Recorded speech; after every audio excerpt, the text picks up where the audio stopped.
शराब एक ऐसी आदत है जो आहिस्ता आहिस्ता इंसान की जिंदगी से सुकून छीन लेती है।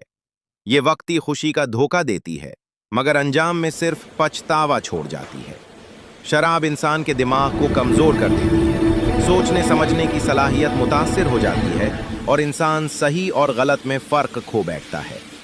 जिस्मानी तौर पर शराब सेहत को तबाह करती है। दिल, दिमाग और पूरा जिस्म उसके मनफी असरात का शिकार हो जाता है। ताकत कम हो जाती है, बीमारियों का खतरा बढ़ जाता है।